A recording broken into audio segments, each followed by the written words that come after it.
Masayang araw po, mga ka-PL. Maliban po sa mga kumakalat ngayon sa social media ng ating bangag na presidente, mga kababayan, ay sinalubong ng ating mga kababayang OFW sa Canada at pinaliguan ng kung anong mga masasakit na salita, mga kababayan, pinahiya sa bansang Canada. Hindi lamang mga Pilipino ang nagsisigaw na kawatan siya, maging ang mga Canadian citizen. Nakisigaw na rin ng Marcos Curakot, mga kababayan. Meron pa po kayong hindi na kita, yata, ha? Yata lang. O baka, hindi nyo lang po napansin, mga kababayan, ha? Ang ating butihing bangag na bangag na presidente, mga kababayan, ay ginawang julalay. Ha? Ginawang julalay po ng Prime Minister ng Canada, mga kababayan. Hindi nyo napansin. O baka akala ho ninyo, natural lang o ginusto niyang gawin ito. Pero kung iisipin po natin, bakit siya ang gagawa nito? Gayong meron naman mga bodyguards. Siyempre, itong Prime Minister ng Canada, bakit siya ang gumawa? O ito na, panoorin po natin ang video, mga kababayan.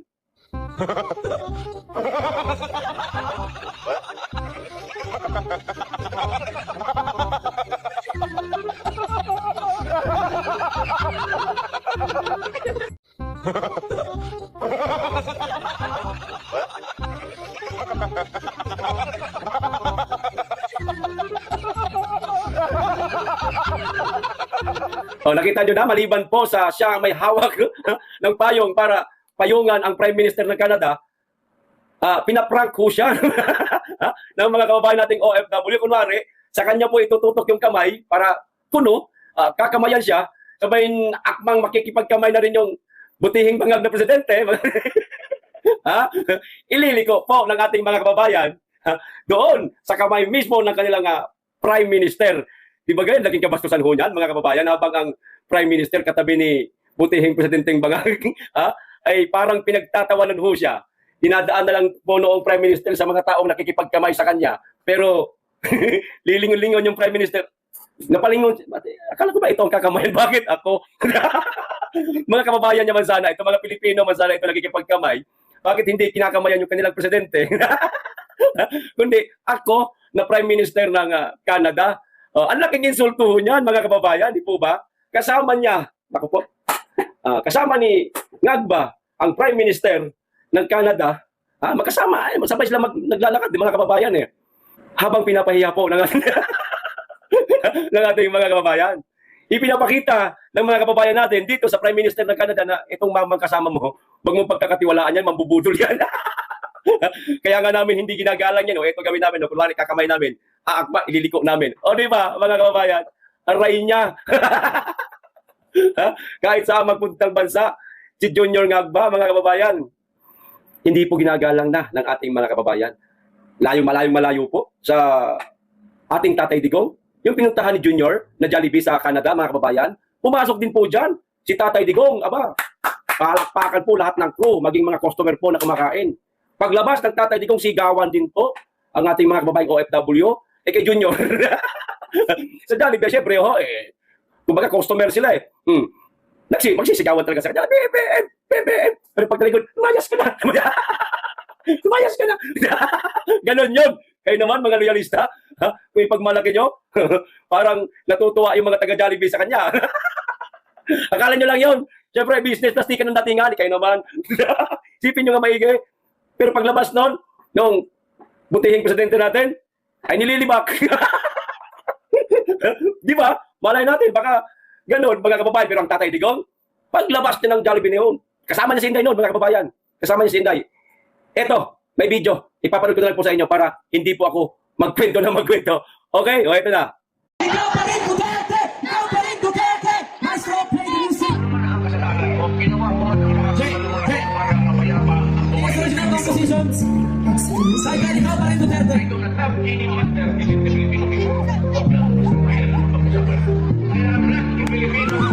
Ang dami lang nababulog din na siya ang pinuno. Sa parang dahan-dahan naglalamo. Dating maligaw na lang gas ngayon ay lumalabo. Tanawa ang palasyo na puno para pugo. Pinagpupuruan ang pangangagwaya. May hawa ka ng utang na loob. Kanindog yung magkakot di ba pa ikalilitan kasulitan ka ng babal. Sa Pilipino malihim ka kumatake. Ngunit di mo kabubura pangalan ng Duterte. Ang sinasabi mo tinatawanan lang ng taong pakiramdam ka pa nga di ka mahal na Pilipino.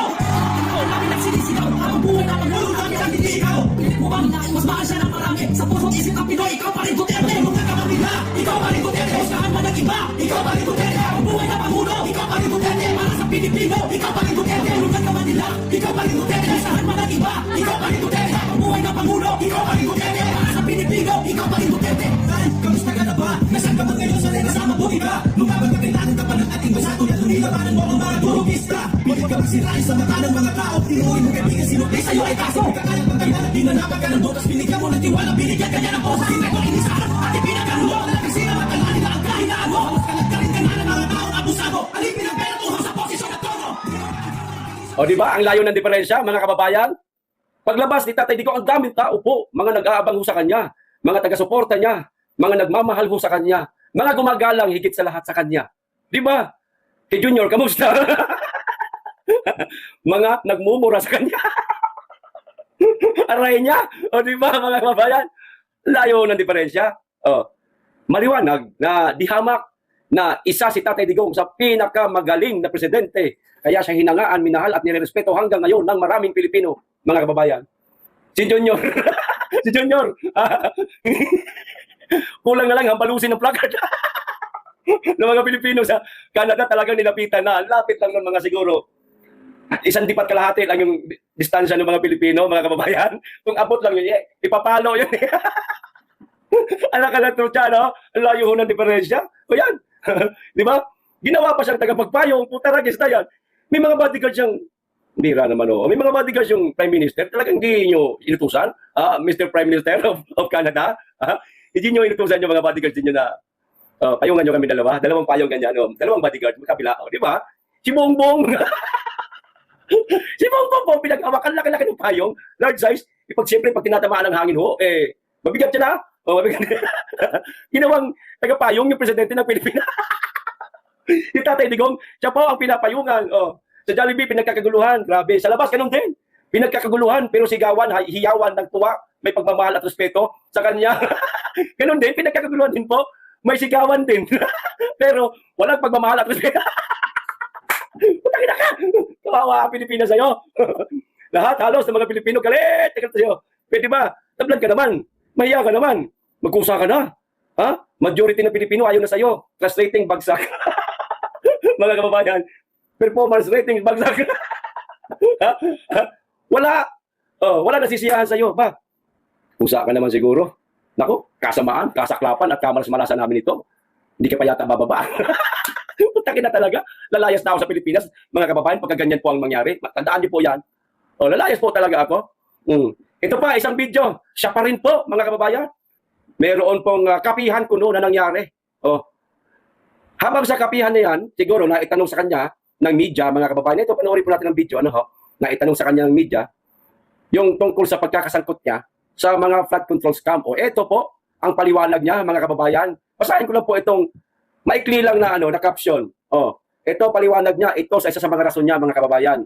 Kung racket ko yan, bakit ko sisirain? Yung tungkol nga po sa flood control. Ito na po yung video. Panoorin po natin, mga kababayan, ang kanyang mga sinabi, intindihin po natin, mga kababayan, para masarap pong ripasuhin. Okay? Ito na. Kung hindi ko sinabi yung sinabi ko sa SONA, wala tayong pinag-uusapan na ganito. I'm the one who exposed all of this. And I'm the only one that has started to do anything about this. Bakit? Ang mga nakaramba na Pangulo, may nakita ba kayong ginawang ganon? Meron ba silang kinulong? Meron ba silang finish na account? Meron ba silang mga investigasyon na ginawa? Wala. Sa akin lang. Tapos sasabihin, ako daw ang may kagagawan. Kung talagang racket ko yun, ba't ko sisirain yung racket ko? Di ba? That makes absolutely no sense. So, Hindi, pinagdiinan niya po, mga kababayan, pinagdiinan niya. At siya pa di kasinungaling mo talagang tao ka, Junior. Ikaw ba talaga ang nag-expose? Oo, sinabi mo sa SONA na meron kang 5,500 na mga nagawa ng flood control project. Ipinagyabang mo. Papaniwalain mo ang mga Pilipino na ganun karami ang nagawa mo. Pero tandaan mo, sa mga araw na yun, hindi pa rin kami naniwala sa iyo kahit sinabi mo na merong 5,500 flood control project na nagawa sa administrasyon mo. Hindi kami naniniwala kasi wala kami nakikita. Nagulat nga kami nung sinabi mo na meron na tayo 5,500 na flood control project. Ayun, binuking ka, binuking ka ni Karina ng bagyo ng kalikasan kagagawan ng Allah subhanahu wa ta'ala, Junior Bangag. Hindi ikaw ang nag-expose, ang kalikasan po. Nagbuhos ng maraming ulan. Ginamit ang pangalang Karina para magkaroon ng bagyo. Para makita mismo ng mga Pilipino na kasinungalingan, bot-bot. Yung mga sinabi mo sa SONA mo na meron ka nagawang 5,500 flood control project. Hindi po ikaw.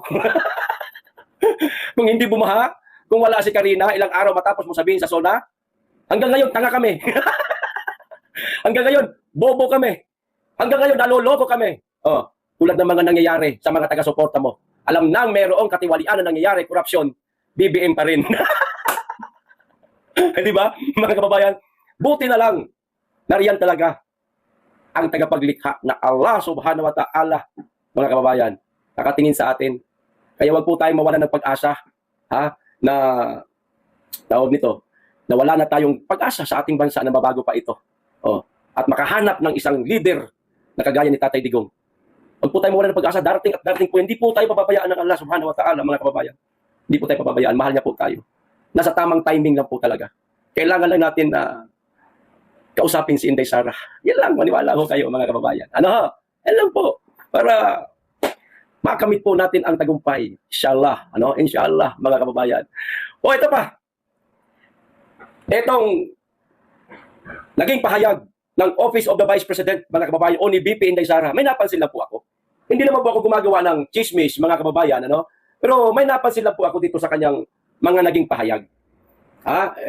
Correct me if I'm wrong, mga kababayan. Pero karapatan ko naman po sigurong ito ang tanggapin kong pagkaintindi ko sa sarili ko. Dahil nananabik na ako. Nananabik na ako dito. O ito, basahin ko, mga kababayan, ang isa sa mga sinabi ni VP Inday Sara. Hindi ko na lang po babasahin lahat. Church visit, Archdiocesan Shrine of St. Vincent Ferrer, Bugo, Cebu City, mga kababayan. Diretso na po tayo. Basta ang pinaka-tema ho dito sa post ni VP Inday Sara ay pagbisita niya po sa isang shrine sa Bugo, Cebu City. Dahil itong lugar na ito, Bugo, noong lumindol, isa po ito sa mga pinaka-naapektuhan ng lindol na yon. Binisita muli ng ating pangalawang Pangulo, mga kababayan, pero sa mga caption na ito, palagi ko hindi na kailangan isama to no? Siguro ang mainam na ipagdasal niya rito ay ang maging kaayusan, pag-unlad ng ating bansa. Pero isinama niya po, instead na pwedeng panalangin na lamang sana ito, kahilingan o dasal sa loob na lang ng pamilya.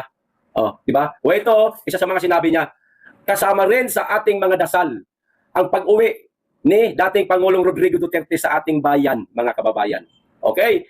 Maging ang tuloy-tuloy na pagbangon ng Bugo City mula sa iniwang pinsala ng malakas na lindol sa lugar noong nakaraang taon. Yan, mga ganyang tema lang sana, pero isiningit na po talaga, mga kababayan. Ito, di ba? Napansin po ninyo? Ang pag-uwi ni dating Pangulong Rodrigo Duterte sa ating bansa. Ang pagkakaintindi ko po rito, mga kababayan, kasi nga, sabi ko nga kanina, nananabik lang talaga ako at gusto ko talaga itong mangyari na makauwi na si Tatay Digong. Kaya ang tinatanggap sa sarili ko, dito sa sinabi ni VP Inday Sara na papauwi na ang ating Tatay Digong. Yun po dahil po yan sa aking pananabik siguro, miss na miss ko na talaga si Tatay Digong. Kaya yan po ang tinanggap ng aking puso at naintindihan ko sa binabasa kong ito. Ulitin ko, ang pag-uwi ni dating Pangulong Rodrigo Duterte. Ang paliwanag ko naman, kung hindi pa uuwi ang ating Tatay Digong, sana mayroong karagdagang mga salita ito. Tulad dito, ang sanay pagpapauwi, ayan, kay dating Pangulong Rodrigo Duterte. Sana yung hindi mo pa alam kung saan mo hahanapin para yung mga solusyon para mapauwi mo si Tatay Digong. Yung bang blanco ka pa, sana, ganun ba? Diba, mga kababayan? Pero hindi rin naman po sinabing ang nalalapit, wala naman din pong, ang nalalapit na pag-uwi ni dating, wala rin naman ganoon. Kundi, ang pag-uwi ni dating Pangulong Rodrigo Duterte sa ating bayan. Yun lang po, mga kababayan, yung aking kasiyahan, alam niyo ho yun, na para bagang nagpahiwatig na ang ating pangalawang Pangulo, Inday, mga kababayan, na relax lang kayo, guys. Pauwi na ang ating Tatay Digong. Di ba, mga kababayan? Inshallah, Allahu Akbar. Di ba, mga kababayan? Ipagdasal po natin, no? Kasi tulad ngayon na medyo tumatanda na talagang ating, hindi medyo talaga matanda na ang ating Tatay Digong. Kailangan niya na buo ang pamilya niya sa kanyang mga natitirang araw. Di po ba may mga sakit na rin Sana, mga kababayan, no? Sana, sa atin, sana tayo hindi po natin alam kung ano mga galaw Sila VP Inday Sara, maaaring alam na po nila yan. Hindi lang po nila masyado sinasabi. Di ba, mga kababayan? Pag-antabay ho tayo. Okay, sa pagbalita, mga kababayan, ito huli, AFP. Di ba si Browner, meron siyang speech, mga kababayan. May video nga yun, wag natin panuorin. Ang pangit naman din po ng mga sinasabi niya, pero ito po ang isa sa mga sinabi niya. O ipaalam ko po sa inyo.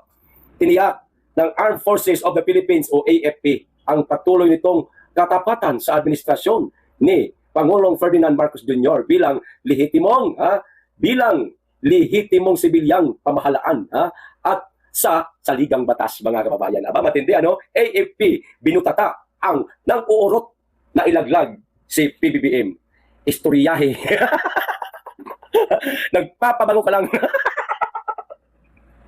Kami pa, lolokohin mo na mayroong kunong nag-uurot sa'yo o nang huhusga, nang uuto, o nakikiusap na bumaliktad na laban sa presidente mong bangag.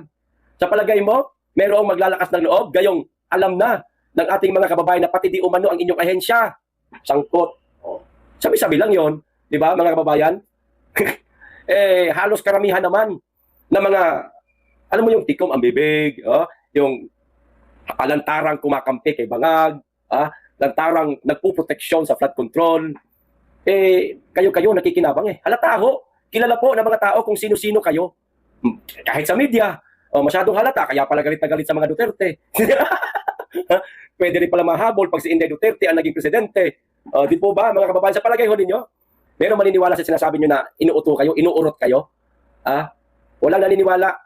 Pwedeng dinagdag mo lang yan, Browner. Guys, meron po nang-uurot sa amin sa AFP na ilaglag na daw namin si BBM. Lokohin mo, lelang mo. Ikaw talaga, Browner, Dami mong alam sa buhay na para ka ng vlogger. Ano meron nang-uurot sa inyo? Sino? Yan tahimik nyo nga sa korupsyon Sinasabi nyo na kuno galit kayo sa korupsyon nagsalita ba kayo? Tumindig ba kayo sa isang entablado at nagsasabing kaming AFP galit din sa korupsyon? Pangulong Marcos, panagutin mo ang mga sangkot sa flood control scam na ito. Meron bang isang sundalong tumayo sa entablado? Oo, sabihin natin non-partisan sila, mga kababayan. Sabihin na lang natin, hindi pwedeng dapat nasa gitna lang sila.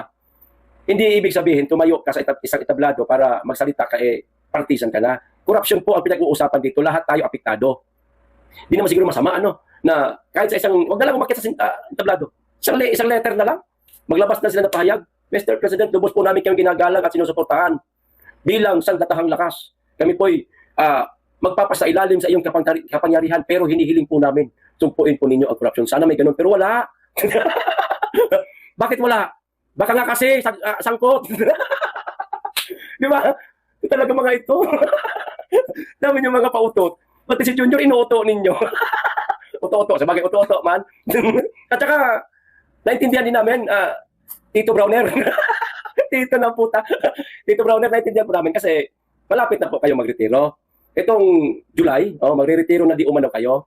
Sayang din naman po ang karagdagang star. Kapag di ba, mga ganyan naman po ang mga ang mga magre-retiro, madadagdagan po ng isang ranggo, mga kababayan. Sayang nga rin naman po. At higit sa lahat, ang benepisyo mawawala. Kapag ka nagsalita, pwedeng, kaya nga siya inilagay ni Junior Bangag gagawin kitang AFP chief. Para kaya niyang hawakan sa liig ba? Sige, paritiro ka na. Subukan mo. Subukan mo bumaliktad. Paritiro ka na. Pwede kang hindi maritiro, pwede kang matanggal sa serbisyo, wala kang matatanggap na benepisyo. Para kang nabuhay sa mundong ito na nagserbisyo ka na wala kang pakinabang o wala kang mapapakinabangan pagdating ng araw na magre-retiro ka. Parang gano'n, di ba? Pwedeng tinakot. Sige, subukan mo bumaliktad. Baliktad din lahat sa'yo. Ayan, tahimik. Wala silang salita. Tapos kaya sasabihin nilang inuurot sila. Unggoy. Nanguuto na naman ito mga ito. Siya, yan lamang po ang ating konting tawanan at balitaan sa araw na ito, mga kababayan. Hanggang dito lamang po, kita-kita po tayo bukas. Mag-ingat kayo lagi at higit sa lahat, mahalin po natin ang Pilipinas.